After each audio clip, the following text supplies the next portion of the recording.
O próprio Braz tinha falado, né, numa entrevista recente, que ele só iria para a Europa quando tivesse já com alguns nomes engatilhados, para chegar para conversar com o cara.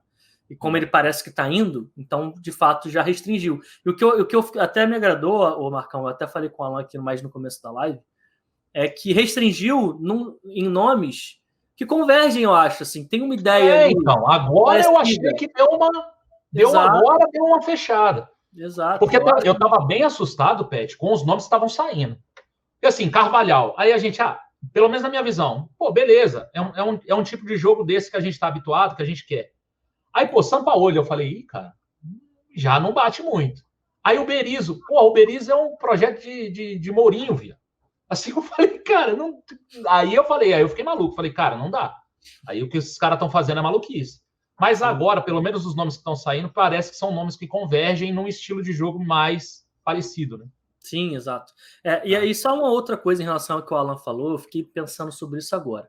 Essa questão da adaptação do cara e tal. Porque é o seguinte, Marcão, eu estava falando aqui mais cedo, estava perguntando aí da Carvalhal, do Paulo Fonseca e tal. E aí, para mim, o que mais diferencia esses dois caras, são os dois caras que eu mais conheço, eu não conheço muito o Paulo Souza, já falei aqui, mas o que mais diferencia o Paulo Fonseca do Carvalhal, além das questões financeiras, que o Paulo Fonseca está numa prateleira acima do Carvalhal hoje, e vai ser mais caro se o Flamengo quiser contratar ele. Além disso, é a questão de o Paulo Fonseca é um cara que tem um modelo de jogo e ele usa esse modelo de jogo dele, independente do time que ele passa. Sempre, né? Ele já deu entrevista falando que, o meu modelo de jogo é esse, e eu prefiro adaptar os jogadores ao meu modelo de jogo, eu vou jogar sempre com bola, eu vou sair construindo desde lá de trás. Se eu tiver que tirar um zagueiro que não joga bem com o pé para botar outro, eu vou botar, porque eu quero um cara que saiba jogar, eu quero um goleiro que saiba jogar, eu quero um volante que consiga baixar aqui nos zagueiros e poder construir. Enfim, ele tem aquele modelo de jogo e ele adapta o time, os jogadores, àquele modelo de jogo. O Carvalhal não. Já é um cara que primeiro entende o elenco e se adapta às condições que o elenco tem. Então ele é um cara que varia muito mais. A formação tática, o cara jogou no 4-4-2, 4-4-2 losango, 3 zagueiros, já jogou de forma mais ofensiva. Quando ele estava na Inglaterra no Swansea, já jogou um bloco um pouco mais baixo.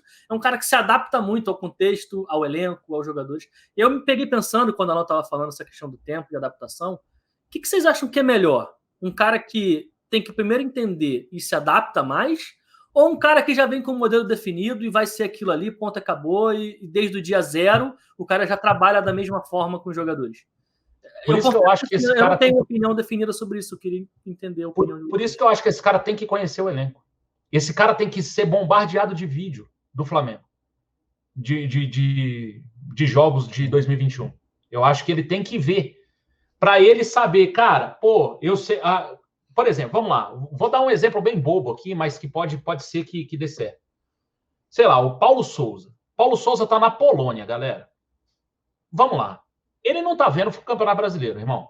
É o que o Alan falou. O cara não tá vendo o Campeonato Brasileiro. E desilude. Não tá. O cara tá na Polônia, é técnico da seleção da Polônia, e não passa o Campeonato Brasileiro na Polônia. Aí ele chega lá e ele vai ver que ele tem o Everton Ribeiro. Ele tem o Everton Ribeiro na mão dele. Ele pode ter visto o Everton Ribeiro jogar? Pode. Ele pode ter visto o Everton Ribeiro na seleção. Na seleção, o Everton Ribeiro não joga da mesma forma que joga no Flamengo. Por muitas vezes ele jogou centralizado na seleção. Apesar de odiar jogo de seleção, eu vi alguns jogos, ele jogou alguns jogos centralizados. Fez gol e tal. Só que, cara, de 2000 e... Eu acho que ele tá aqui desde 2017, 18, né? O Everton Ribeiro. Ele sempre jogou aberto pela direita, fazendo essa diagonal. Será que o Paulo Souza sabe disso? Ou ele acha que ele tem um meia por dentro? Ou ele fala assim, cara, não, esse cara aqui é o ponta direita, ele joga aberto aqui. Você sabe qual que é o ponto, Marcão? Ele não sabe. Por isso que eu acho que ele tem que assistir, Pet. Porque ele não sabe. Ele não sabe quem é sei lá, não sei se ele sabe, mas assim, será que ele sabe qual é a característica de jogo do Everton Ribeiro, do Bruno Henrique, do Arrascaeta? Eu acho que ele não sabe. Ele tem que ver jogo para poder... E isso, Marcão, é um aspecto que para mim conta muito a favor do Paulo Fonseca, porque talvez ele não esteja assistindo, ele tá parado agora, não tá em clube nenhum, Sim. Mas ele foi sondado por 2 clubes da Inglaterra recentemente, o Tottenham que é um dos 6 grandes da Inglaterra, e mais recentemente pelo Newcastle, que é o mais novo bilionário. O mais rico da turma. Exatamente. Ele foi sondado pelos caras lá. Então, assim, ele deve assistir futebol pra caramba e tal, mas deve focar muito mais em futebol da Europa do que futebol brasileiro. Não deve assistir muita coisa daqui. Mas a grande questão é, eu conheço o elenco do Flamengo. Eu assisto todo o jogo do Flamengo há 31 anos. E eu estudei o modelo de jogo desse cara. E uma coisa encaixa com a outra. E isso que, pra mim... porque, assim, ele é um cara que tem um modelo de jogo muito bem definido, e tudo mais, é mais fixo, é mais preso aquilo, mas encaixa com o que o Flamengo tem, entendeu? Por exemplo, o Everton Ribeiro pegar a última formação tática dele na Roma, por exemplo, era algo parecido com um 3-4-3. Era o Dzeko como centroavante e 2 caras abertos jogando pelo lado por fora aqui. De um lado era o Mkhitaryan, se não me engano, e do outro era o Pedro, era o Zaniolo e tal. Mas, enfim, esses 2 caras, apesar de eles estarem teoricamente abertos nos 3 atacantes, eles sempre baixavam para jogar por dentro. Jogava aqui nas costas do Zico. Então, dá para imaginar ali, por exemplo, a Arrascaeta e Everton Ribeiro. Por exemplo, ele é um cara que gosta de botar muita gente jogando por dentro. Arrascaeta, Everton Ribeiro, próprio Diego, Andreas, esses caras jogam por dentro ali. Força muito o jogo pelo corredor central. O que talvez tivesse a maior dificuldade, dentro desse esquema tático específico, talvez é o Felipe Luiz. Porque quando ele bota 2 caras com problema. Quem? Felipe Luiz e Gabigol. Então, o Gabigol, sim, eu concordo. Porque os atacantes dele são sempre gigantes, velho. Dzeko. É o Dzeko. Sempre cara grande. No Shakhtar era o Facundo Ferreira. Lembra? Facundo Ferreira. Era o atacante dele no Shakhtar. Sim, acho que o Gabigol provavelmente talvez tivesse problemas. O Felipe Luiz, dentro desse 3-4-3, teria problemas. Mas, na própria Roma mesmo, o Paulo Fonseca já jogou num 4-2-3-1, em que a saída de 3 era a saída de 3 que o Rogério fazia no Flamengo, por exemplo. Segurando um lateral e mandando o outro. E aí, ao invés desses 2 caras que jogam na frente do lado do atacante, um deles, todos os 2 centralizarem, um abria para ficar aberto. E aí pode, por exemplo, ser o Bruno Henrique fazendo isso. Vai dar amplitude lá por fora para deixar o Felipe Luiz fazendo saída de 3 aqui por trás. Então, assim, eu acho que pro Felipe Luiz tem mais variação. O Felipe Luiz poderia, inclusive, jogar como terceiro zagueiro, se ele jogar com essa linha de 3, com 3 zagueiros. Porque ele pode ser o zagueiro pelo lado esquerdo, jogando junto do Davi Luiz e do Rodrigo Caio, por exemplo. Daria para fazer isso funcionar. E aí só teria que ver quem vai ser o ala do outro lado. Pode ser o Ramon, pode ser o Kennedy, que já jogou assim. Pode ser. Ele já botou um destro jogando pela esquerda, por exemplo. O Spinazzola, ele começa a destruir. O Spinazzola é o lateral esquerdo da Itália, mas ele é destro.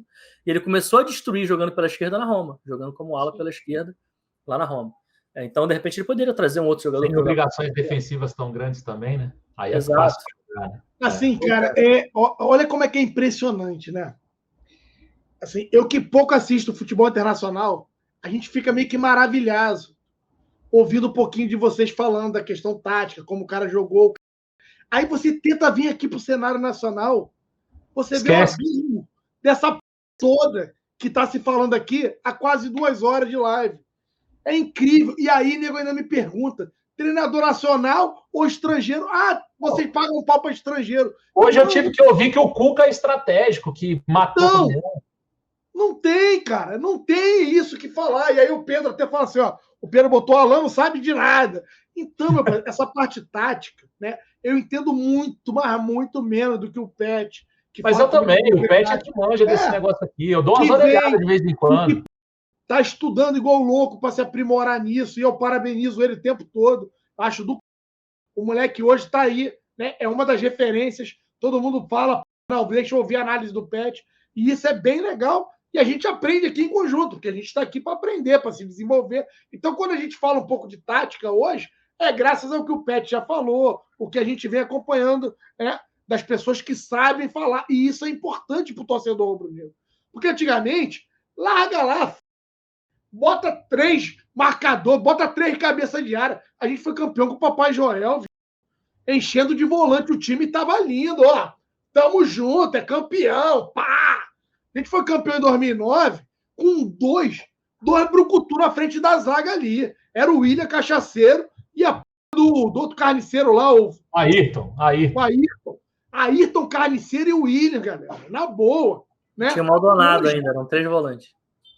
Hoje, ainda tinha o Maldonado, né? Que era ali a segunda de vez em quando entrava o Fierro, que era meio que volante também, o Toró, que era volante também. A gente tinha, o que tinha era volante, aquele time lá, parceiro. Então, hoje a gente nem pensa nisso. As coisas mudaram. E aí a pergunta que eu vou te fazer é o seguinte, Pet. Você está tão maravilhado aí, tão encantado com Paulo Fonseca. Se tiver que optar, então, agora, pelo Paulo Fonseca ou Jorge Jesus, esquece o teu ranço em acreditar que o homem não volta porque já foi ídolo aqui. Se você tivesse... Jorge Jesus nunca pisou na Gávea, não vai ter a sombra dele aqui. Se tivesse dado as características dos dois treinadores, quem você contrataria para o Flamengo? Não dá para pensar ainda. Sabe por quê? Porque o Jorge Jesus deu muito certo, velho. Não, então, tudo bem. Cara, mas aí você quer só a parte tática? Você quer só a parte tática? Eu vou tentar contextualizar minha resposta. Eu acho que o Paulo Fonseca atingiu um pico na carreira no quesito europeu, de ir trabalhar fora de Portugal e tal, que eu acho que é maior do que o do Jorge Jesus. Sim. A nível europeu. O cara treinou o Shakhtar, ganhou a tríplice coroa no Shakhtar todos os anos em que ele esteve lá, ganhou do Manchester City, teve uma representatividade grande na Champions League. O cara treinou a Roma, que é um time italiano. Pô, cara, e um treinador lá na Itália e tal para treinar, não é qualquer um que chega na Itália para treinar time, não. É um futebol, um dos melhores campeonatos do mundo, futebol super tático e tal, super pensado, super trabalhado. Então não é qualquer um que chega lá e faz o que ele fez, não. Com isso dito, pô, o Jorge Jesus já tem todo um contexto no passado que favorece pra cacete ele, pô. O cara conhece o clube, ele conhece os jogadores, a espinha dorsal do time tá toda aqui, ele já sabe como é que o clube funciona, ele já sabe de tudo. Então, dentro disso... Pet. Por esse ponto eu sei, e aí eu também ficaria. Eu tô querendo dizer o seguinte. Esquece o passado do Jorge Jesus, entendeu? Esquece que ele teve aqui. Dado as características dos dois treinadores. É difícil imaginar. Dado as características dos dois treinadores, você entende que para encaixar com o elenco do Flamengo hoje, foi o Jorge Jesus que montou o elenco, beleza. Isso pode até tendenciar para ele.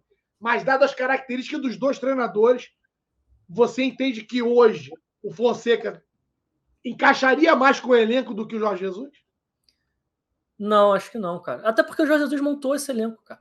O Jorge Jesus contratou um monte de gente que tá ali, pô. O elenco é o que ele queria. Então, eu acho que entre o Jorge Jesus e o Fonseca, eu ficaria com... Entre o Jesus e quase qualquer um, eu ficaria com o Jesus. Porque foi o cara que montou o elenco, ele já tá ali acostumado a trabalhar. É um cara que tá mais acostumado a jogar com dois atacantes, por exemplo. Paulo Fonseca joga menos com dois atacantes. Tem muita gente, tem que usar o Pedro e o Gabigol. Acho que é possível dentro da plataforma de jogo. O Paulo Fonseca, eu acho bem possível. Acho possível, mas não como dupla de ataque. Acho que talvez nessa trinca de três, talvez. Gabigol vai cair pela direita, mais por trás do Pedro. Sim, não aberto na direita lá por fora, mas cortando de fora para dentro. O próprio Carvalhal é um cara que usa mais dois atacantes do que o Paulo Fonseca. Então, se você quer imaginar um Pedro e Gabigol juntos, acho mais provável acontecer como dupla de ataque, acho mais provável acontecer com o Carvalhal, que já jogou no 4-4-2, já jogou com duplo de ataque, do que com o Paulo Fonseca. A grande questão do Fonseca é isso, cara. Eu acho que é um treinador que, cara, é de um nível que eu não imaginava 4 anos atrás o Flamengo contratando um cara desse nível. Então, mas quer só um negócio engraçado? E eu concordo muito com o que o Thiago colocou aqui. A gente está esquecendo que o Jesus queria um 9. O Jesus mudou a forma dele de jogar por não ter aquele 9 de fato no Flamengo. E por isso ele trouxe o Pedro para 2020. Então, e aí ele encaixou o Gabigol ali junto com o Bruno Henrique. A pergunta que fica é, tendo agora disponível Pedro, Gabigol e Bruno Henrique, como ele desenharia essa equipe? Cara, eu acho que ia rodar o elenco, ia precisar rodar, mas eu acho que em vários momentos ele ia jogar com Pedro e Gabigol. Eu acho que ele pediu um 9 2019 inteiro. O tal do avançado, lembra? Você não lembra que o Flamengo quase trouxe o Balotelli? Cara atrás do Balotelli. Lembra? Porque, na verdade, assim, cara, o Pedro te entrega uma coisa que nenhum outro atacante do Flamengo te entrega, que é o pivô, pô. Sim. E, cara, a partir do pivô, você consegue ter um leque de opções ofensivas ainda maior do que aquele time do Jorge Jesus tinha. Porque você não tem pivô jogando com o Bruno Henrique e Gabigol, pô. Não tem. Só que eu acho... E acho até que o Bruno Henrique evoluiu muito nesse aspecto com o Jorge Jesus. Porque em alguns momentos a gente via o Bruno Henrique até fazer essa parede. Mas não tem nem de perto a mesma qualidade do pivô do Pedro. O Pedro é um monstro nisso. É um monstro. E com isso, a partir desse apoio, desse tipo de jogada, cara, você já cria muitas possibilidades. Porque nesse apoio, nesse pivô, você pode trazer um zagueiro contigo e alguém atacar as costas.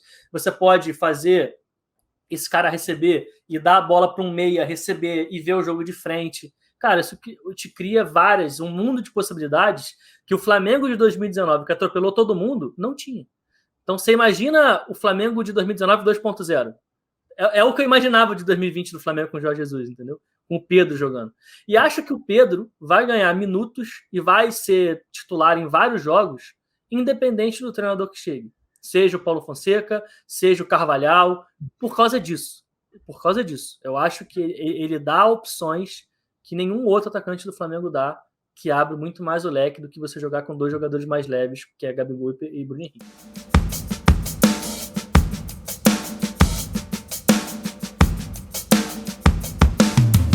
O Zona Rubro-Negra tem um recado especial para você que gosta de apostar ou está tentando entrar nesse mundo e não sabe por onde começar. Em parceria com a The Player, que é a nossa grande patrocinadora, nós queremos falar para vocês sobre a Betfair, que é uma das maiores casas de apostas do mundo e que está sendo utilizada também como parceira aqui no Zona Rubro-Negra.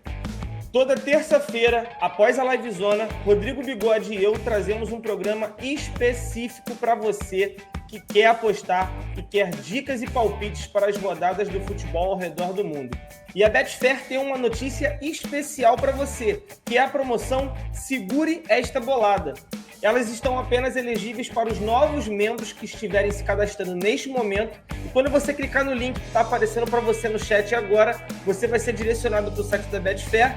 Basta você clicar em Quero 5 mil reais, você vai estar participando, realizando o seu cadastro. Depois disso, você vai estar respondendo sim ou não para perguntas pré-selecionadas pela casa e você pode faturar até 5 mil reais.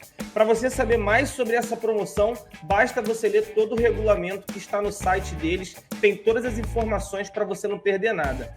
Então, não fique de fora dessa e venha agora mesmo fazer o seu cadastro na Betfair e não perca nenhum programa do Zona de Apostas, todas as terças, a partir das 23 horas. Espero vocês. Tamo junto, nação!